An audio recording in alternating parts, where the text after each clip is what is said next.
Hello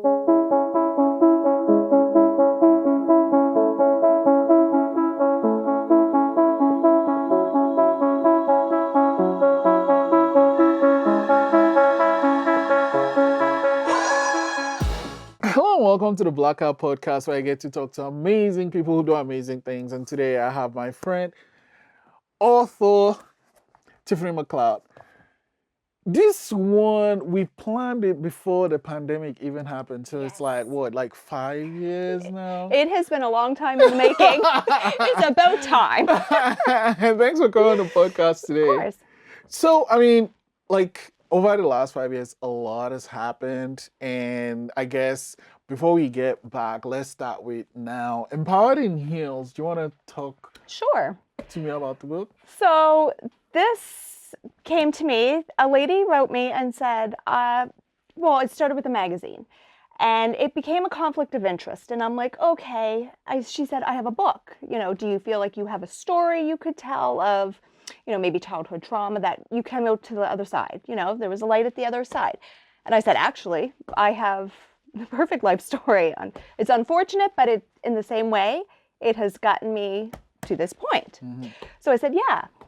So I spent a couple months working at it. And, when you do something like this, you don't realize how much you didn't process in your life previously until you have to dig back in and go through it again. Oh my gosh. So how was that, how did that feel for you? So this brought out a lot of emotions.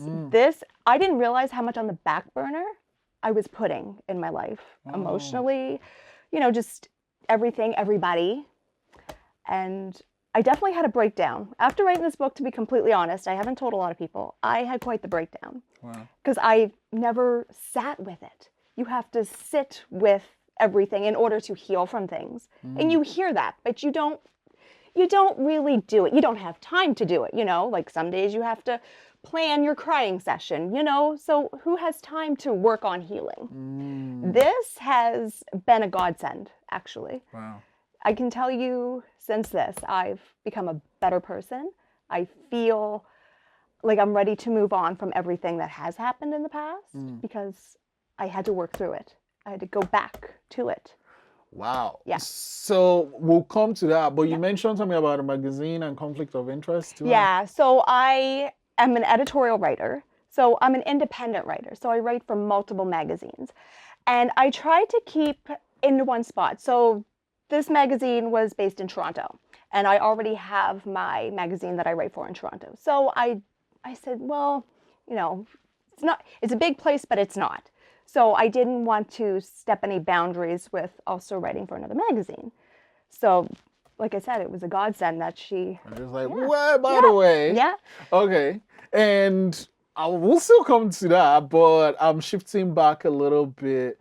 Where did the writing come from? Is that something you've always wanted to do, or? So the writing, actually, when I was a child...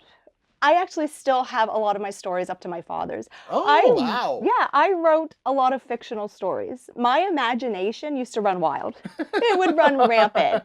And I would always write out the most craziest little stories, that could have passed as little kids' stories. Mm-hmm. So I did that as a child. I didn't write, from a kid until just before the pandemic, when I was offered a position of writing for this magazine. Well, that's a huge gap. What made you stop? Why did you stop?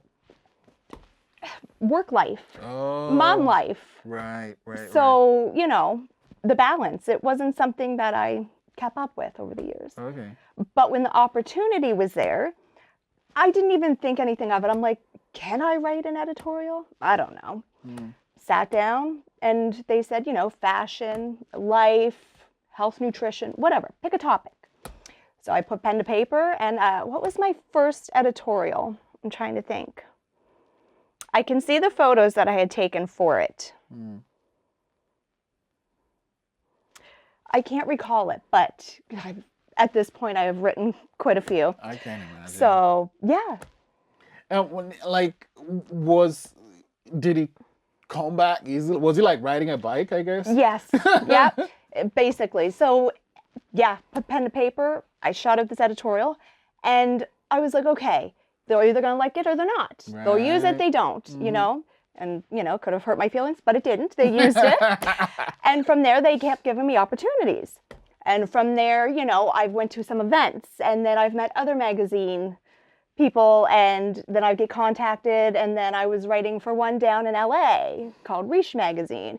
And then I recently have written for HP Magazine, who has asked me to write. So it branched off that I'm getting contacted to write more and more editorials. So that's showing at least that I have skills at what I'm doing. Maybe I have found my calling. This is what I'm meant to do. So like, do you have a process when it comes to writing editorials?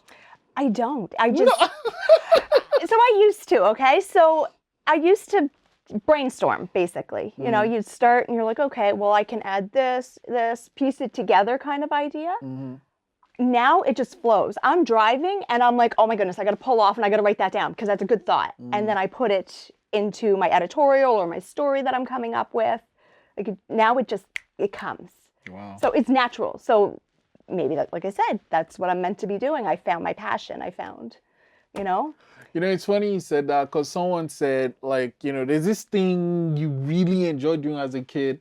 That's the thing you should be doing. Yes. It's like, holy shit. So kind of you're doing that now. Yeah. Okay. You keep saying putting pens. Do you literally do that? Yes. Yes. So I had a position last year at a job, and this lady's like, I don't know how to write out this email. I literally put pen to paper and I just went crazy. And she's like, how did you come up with that? I said, I don't know. Like, it flows. Everything just flows. Like, this is going. This is always going. So the process Oh just my works. God. Okay. So like with your things, you write it out, then you type it into it? Yeah. Isn't that more like, wouldn't it be easier to just start writing on the computer first before you wouldn't it be easier to skip the pen to paper part before writing it? It would, but that's just my process that I like to go through. Yeah. I struggle with that because my handwriting, sometimes I can't even read it myself. So I'm like, oh, I don't know. Easier to just type it out. Then when you're writing all the writing you do, how do you know it's done? It's ready to go? That's a good question. I really don't know. It just ends and that's it. Okay. Yeah. Oh, I know I have so many words. So usually they're like, okay, try to keep it in this frame of how many words that. Right. So I know my basis that I need to work with and when to stop. Sometimes I find I'm writing and then I do have to narrow down what I've got, So sometimes I could go all day. I'm like, what are some things you find influence your writing? Oh, just everything in general. Everything. Because like you mentioned earlier, an idea can just jump in and you'll be like, we have to write that down now. Yeah. My favorite thing to write about, though, is like the fashion industry. What? Why fashion? I don't know. It's just intriguing. I find, what people find uglier. I'm like, the uglier, the better. And I like writing topics that make people come to light about different designs and different designers and different trends. So fashion, like, was that, the writing was there, but the fashion thing, where is that from? Like, where does it? I'm not sure where that came from. I really don't. But like, that also shows even your social media. Like, actually, let's talk about social media. What are your thoughts on social media, just in general first? Okay. I dislike it because right now, honestly, it is so negative. Every time you look, I'm like, okay, I need to deactivate Facebook. I don't keep up with the politics because I'm like, I absorb all of that. And I'm like, that's all I'm seeing. I love to use social media to present what I'm doing, and let the world know this is what I'm doing and, how far I've come. But it just seems like everything everybody posts is just so draining and negative. So it's a nay for the social media. Okay. So that's lately, but was there ever a time that you did like it or? Oh, yeah. Had the addiction of just scrolling and, keeping up with your friends. And then when it comes to your Instagram and your social media, how do you decide, okay, this is what I'm going to put or this is what I'm going to share? Yeah. So the Instagram, as you can tell, that's where I put all of my professional stuff, my business, and, showing off that this is what I have going on, this is what I'm working on, this is what I'm doing. So, and that's where I get a lot of my inquiries about writing and such. Like somehow my Instagram has kind of started to blow up and I get contacted and I never say no. I'm like, okay, let's do this. And, if they like it, they like it. If they don't, they don't. It took a long time to get that confidence, but that's where I'm at. That's what I'm going to ask. I guess, where does it come from? Like that confidence? That's what I was going to ask. That's a good question, because I was somebody that I would never even walk into the gas station unless I had makeup on and I was fully dressed. I was highly bullied as a child. Like my confidence was zero. Wow. And I think it's a matter of, over time you realize, like with the writing, people want it. So it makes me feel good about myself. So it builds that confidence, in which now I'm like, I'm okay if somebody tells me no. I'm going to move on to the next thing. I'm not allowing it to hurt my feelings. It just came over time. And that's how you handle no in general? Yes. Yeah. Because, one thing I find is like, it's not always white or black, but like it's either yes or no at the end of the day, right? Yeah. And then it's not gonna affect you too much in general. So and then the worst part to me is that if you don't try, you're not gonna know. Exactly. And if I let myself be held back from every opportunity because they may say no, I would not be doing what I'm doing today. I wouldn't be where I am today. So, and seeing that over time, I'm like, you know what? It's okay if someone says no. And now, you are here at a place where you're writing for all these magazines. How are you navigating that? Because, like, it is cool, right? Oh, it is. And the events, I'm always going to events. Yeah. And the best part is, so I went to the Miss Swimsuit International USA competition for the magazine I write for. Oh, when was that? 2022 maybe? And then last year they contacted me and wanted me to be a competitor. What? So mind you, I ended up not being able to go. I had some dental problems. Anyway, I'm registered now and I'm going in June. Holy shit. Yeah, so we went from one extreme to the next. I went to the event and now I'm competing in it. So what do you have to do as a contestant? Put on my swimsuit, walk, the judges, pick from the panel, and there's 5 of us that would get chosen. And then eventually, in the end, the group of ladies go to Mexico, I believe it is this year, and from there they crown their, yeah. Holy shit. And I am okay. I'm at the point that I'm like, I'm going in with the mindset that I'm going to go have fun. I'm okay if I don't make it to the next level. I'm actually really okay if I have to go home. But if I don't go, like I've been getting it in my head that, do I really want to do this? But I'm going to be upset at myself if I don't. I need to push myself. Before you know it, I'm going to be 50 and go, you know what? I should have done that competition. Because how many people can say they have? So take the opportunity. Yeah, I don't remember what the person called this, but essentially, how they decide to do things is like, if I do this thing or you don't do it, like, am I gonna regret it? Yeah. And if you're like, it's fine. But if you're like, even 10 years, I'm like, shit, I should have done that thing. I'm just gonna go ahead and do it. And that's an amazing, framework to leave, because you get to, whatever the outcome, you had a new experience, Yeah. And that's the thing, is so many people live with not going through with things. And then down the road, you hear them when they're elderly saying, oh, I do wish I would have done that back in that time. I'm not that person. I'm like, I do not ever want to live with regret. I don't know how many times I've given up opportunities and I'm like, it's gone. So I don't want to live that for my life frame. Wow. How are you preparing for the competition? Back in the gym full force right now. That's how I'm preparing. But you know what? I'm like, if I have to go with the mom bod, I'm okay with that. Okay. And do you have your, you have to have a series of swimsuits, right? You have to. So have you started picking out what you're gonna wear, or? So I've been looking at some different ideas. So they do give you a swimsuit. They have sponsors that provide that.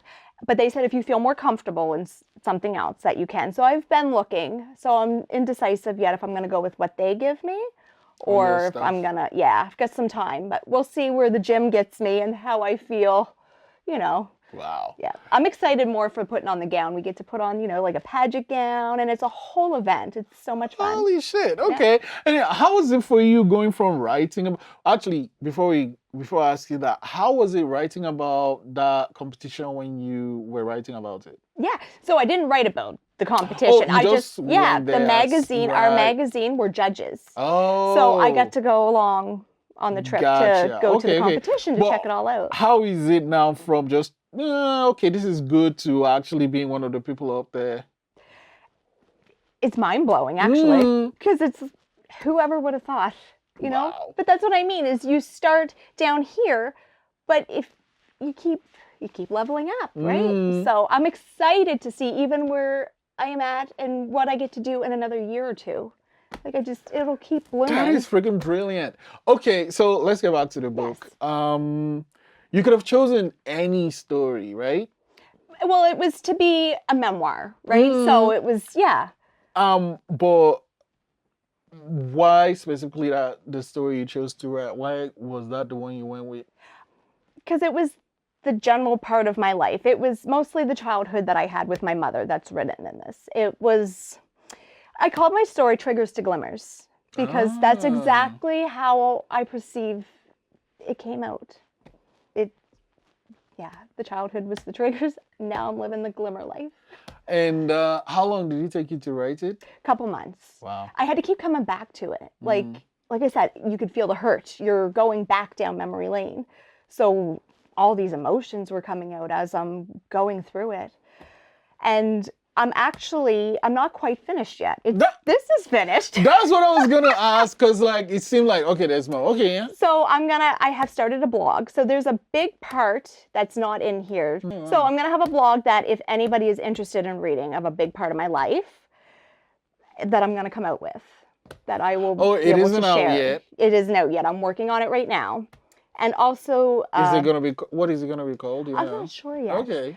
Because that name is pretty dope, though. The Triggers to Glimmers? Yeah, I don't even know where that came from. I'm just sitting one day and I'm like, that's a good name to call. It's the story that basically describes it. Wow. So from here, I'm going to do the blog. And then this past year, actually, things are better now, but it was kind of rough. And I feel like I have some things that people can resonate with. So I also want to talk about that within the blog that I'm coming out with, because I'm all about... If you can tell your story and somebody can resonate and go, they came through, look at where they're at. They come through it. They got through it. You're showing that, you're an inspiration. Wow. So it helps others, and that's where I want to go with all of this. Did you have that? Like someone or a blog or something where you read and like, oh, that person did that, I can... Not really. Oh, wow. No. And I never grew up with a role model either, so for me right now, I'm like, I am the role model. I hear all the time, like, you're an inspiration and I see what you're doing and that feels so good. That's the juices that keep me going, I'm like, okay, I'm making others feel good by what I'm doing and they're seeing and they're going, if she can do it, I can do it. So keep going. Do you have a relationship now with your mom? So she's passed. Oh, okay. We didn't fall, towards the end, but I was there the day she passed. I knew she was passing, and for my own sake, I would have never forgiven myself if I wasn't there. So I did go, and then I forgave myself and I forgave her after she passed, because how else are you going to get through it? Or I'm just going to be upset about it all my life. You can't heal from something if you don't forgive them or yourself. She can't say, I'm sorry. Right. So the best I can do is say, I'm sorry that we both went through that. And, it could have been better. And I've moved on. And that experience you had versus you now as a mother, like how do you navigate that? So I have a big part of that in here. I'm trying to break the cycle. And I see in ways I am. And then sometimes I'm looking at the way I'm parenting and the way I am with my children. And I'm like, okay, no, that's not okay. So I'm recognizing, at least, that's big steps, you know, because that's how you're going to break the cycle, is recognizing that, okay, I could do better like this. I can be more patient with this because I never had somebody that was patient with me, you know. So it's definitely what I have gone through has shaped me as a mother. I know what I don't want to be, and I'm working hard at not being that for my kids. Yeah. Mm-hmm. Wow. So, I mean, I know you have the blog. I know you have the swimsuit thing coming up. But are there any other things in the pipeline for you? I got asked to do runway for a local designer, which, you know, I can't get into too much info, but we are going to be having a series on CTV to put out for the fundraising. So, because she needs sponsorships to get her designs to New York. So that's coming up. This week, I have a live interview with Susie. This week, that'll be live on social media to discuss, you know, like we are now, about the book and where we're at and what comes next and such. Last week, I was in a music video. I'm not sure if you know Giselle Grace. Yeah. I'm familiar with her. So she has a music video coming out about being a boss girl. So, of course, I was in the music video. So that's coming out this week. So that's exciting. You are a busy person and you're also mom. Like, how do you manage your time with all these things you're doing? I don't. I look at it and some weeks I'm like, oh, this is overwhelming. Yeah. But I'll get through it. Like this week is very overwhelming, but I'll get through it and yeah. I've learned a lot about work-life balance as well. And I make sure that I have more of a life balance than the work balance. Gotcha. Because we spend so much time worrying about making our life around work, when work should be around our life. You know, since COVID, like, you know, you had time to sit and relax and think and realize what it's like to be slow living. And that's where I'm at. Wow. Yeah. I mean, it's always great to talk to you, and I knew this was going to be a wonderful conversation. You've kind of touched about this with the book and everything you've talked about, but I love letting guests go with this question about something that happened to you before you were 17 that played a huge role in who you are today. Honestly, my whole childhood trauma. Triggers to Glimmer, right? Yeah. I really think that's what you should call the blog, unless it's like a, I don't know, legal thing with the book, but... No, I can still call it Triggers to Yeah, Glimmers. that's the name of the blog, and whenever you have that, I'll be great to have you back on the show. Oh, wait. I'm not going to let you go without giving you some magic. So, oh boy. So write a number between 1 and 60. Do not show me 1 and 60? Yeah, just one number between 1 and 60, and then once you're done, don't show me. I can't see it. Okay. And you can show the cameras once you're done. And I am going to try to use these cards to guess what your number is. Oh boy, all right. Yeah. Okay, here we go. So your number can be in one of these cards, but it can also be in more than one, okay? Yeah. Okay. Is it in here? Is it here? No. Oh, shoot. No, yes, it is. Sorry. Yep. Okay. Is it there? Yep. Okay. Is it here? No. And is it here? No. Is it 44? Oh my God. Yes, it's 44. Okay. You have to show me that trick someday. So I want to play that on somebody. Thank you so much for coming today, Yes. Tiffany, and your book. I can't wait to actually check out the blog. I'm so intrigued in what is going to come. And also, thanks for coming to the podcast Yes, of course. Thank you for having me. It's about time, as we said. It's about time. Yes. Yeah.